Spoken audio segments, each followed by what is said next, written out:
So, we've all seen the hit show Stranger Things, right? You know the whole setup.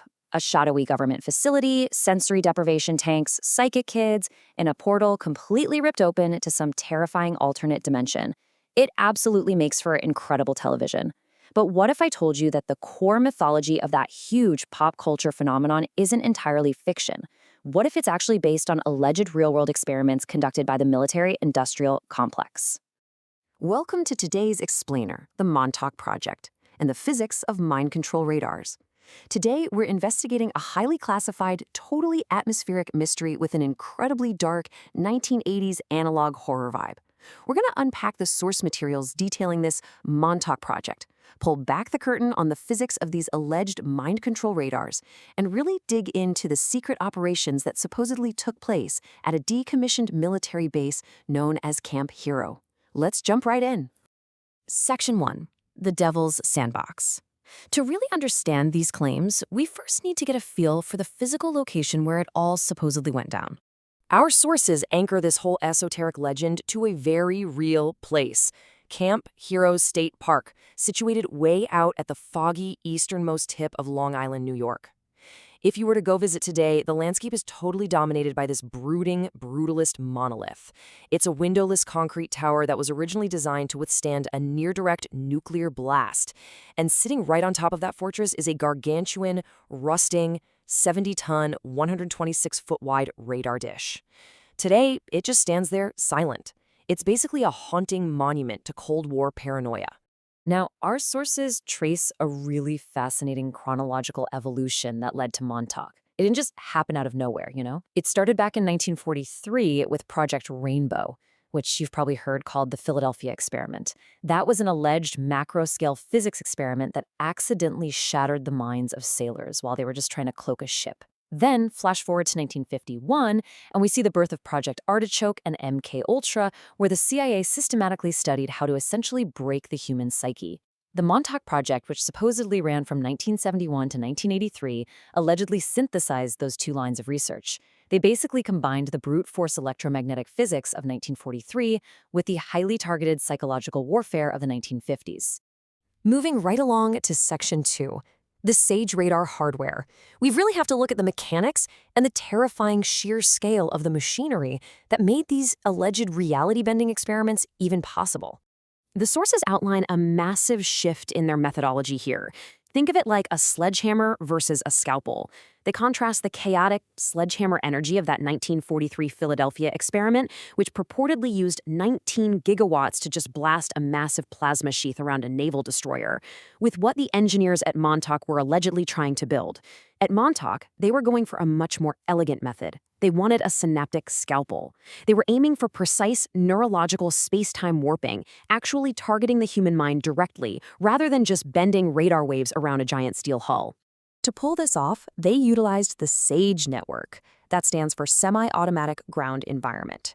And the hardware here is just mind-boggling. It featured the IBM ANFS Q7, which was literally the world's largest computer at the time. We're talking 250 tons with 55,000 vacuum tubes.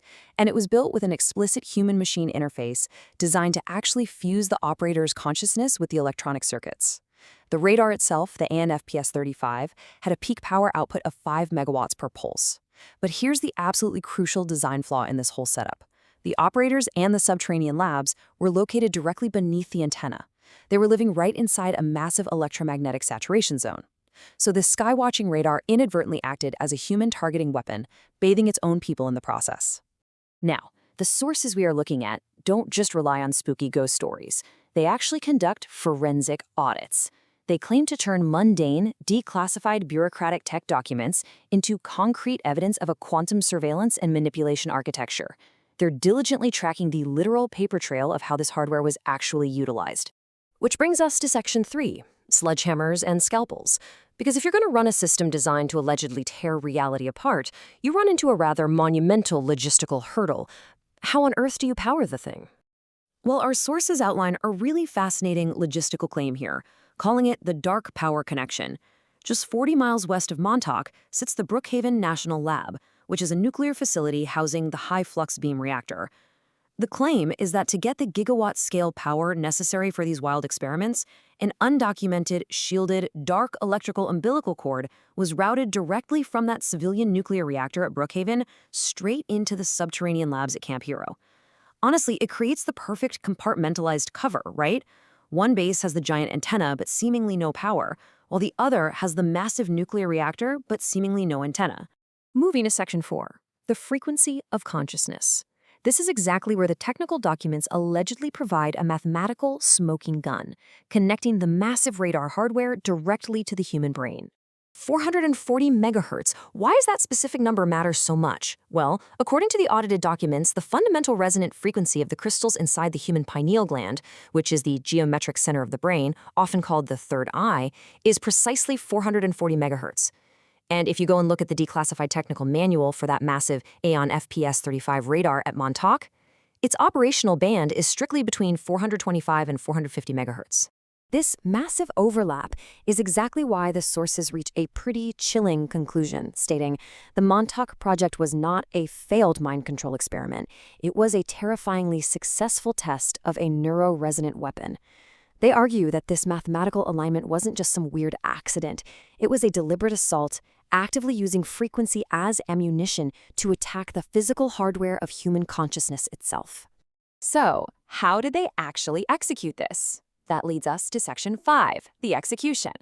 Let's explore the deeply human element here and the highly traumatized test subjects that were allegedly utilized in these experiments.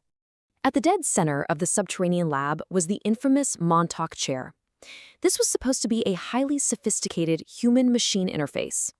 The whole concept was to take a profoundly gifted psychic, read their quantum information field, completely amplify those thoughts using the gigawatt power of the massive sage writer dish sitting right above them, and then broadcast their consciousness directly into physical reality. But to interface with this chair, the sources claimed they needed very specific test subjects, the so-called Montauk Boys. To prepare them, the project allegedly utilized a multi-vector arsenal inherited directly from MK-Ultra, and the process was just brutal. We're talking chemical subjugation through massive doses of LSD and ketamine, psychological sledgehammers like profound isolation, sensory deprivation, and severe trauma, and electronic eradication, utilizing 150-volt electroshocks. The ultimate goal was de-patterning, literally shattering the original personality to create a blank slate.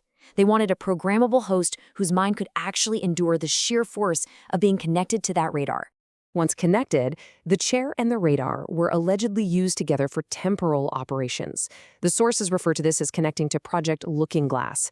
By tuning the radar and using the psychic in the chair as a sort of focusing lens, they purportedly tore open localized, highly unstable rifts in spacetime. This allegedly allowed them to create traversable wormholes and view shifting future probabilities, basically weaponizing human consciousness to literally bend time. But according to the legend, it all came crashing down on August 12, 1983. The story goes that a psychic named Duncan Cameron, while fully strapped into the chair, accidentally unleashed what they called a monster from the id. Boosted by the massive power of the radar, his own subconscious fear was allegedly given physical form, a terrifying lower astral entity that literally physically manifested, destroyed the equipment, and forced the permanent shutdown of the entire project. Section 6, the whistleblower patents. Now, I know what you are thinking. Okay, this sounds completely unbelievable. So let's address the skeptics directly by analyzing the verifiable paper trail left by one of Montauk's most famous alleged survivors. The primary witness to all these events was a man named Preston Nichols. And while the media narrative constantly portrayed Nichols as an unstable, uncredentialed TV repairman who was just pushing science fiction hoaxes, the audited sources contrast this with actual public records. And those records prove that Preston Nichols was, in fact, a brilliant, highly credentialed electrical engineer who absolutely worked for major defense contractors. To back up his expertise, our sources point right to these actual verified patents from the U.S. Patent Office. U.S. Patent 5151083 specifically details altering brainwaves via resonant beat frequencies. U.S. Patent 4833803 clearly outlines directed energy plasma generation. The sources argue these aren't just the wild ravings of a hoaxer. They're highly practical, verifiable blueprints for mind control and directed energy weapons. The implication here is that Nichols had mastered the exact technologies he claimed were utilized to enslave him at Montauk. If you still doubt the intent behind this kind of technology, just look at this documented quote from Dr. Jose Delgado, who was a heavily funded CIA MK-Ultra scientist back in 1969. He literally wrote, "Man does not have the right to develop his own mind. We must electronically control the brain." The sources use this solid historical fact to validate the extremely sinister intent underlying decades of these electromagnetic experiments. I mean, they weren't exactly hiding what they wanted to achieve. Officially, the military just decommissioned and abandoned Camp Hero in 1981. But if you were to walk the foggy coast of Long Island today, you'd see that massive, rusting radar dish remaining completely unmoving on the horizon. Our sources view it not just as some old relic of aircraft detection, but as a silent, towering monument to the weaponization of the human soul. Which leaves us with one final, incredibly provocative question based on everything we've unpacked in this explainer. If the whistleblower patents are verifiably real, and the radar frequencies perfectly match the biology of the human brain, what else is hiding in the static of our reality? Thanks for exploring this source material with me today, and hey, keep your eyes open.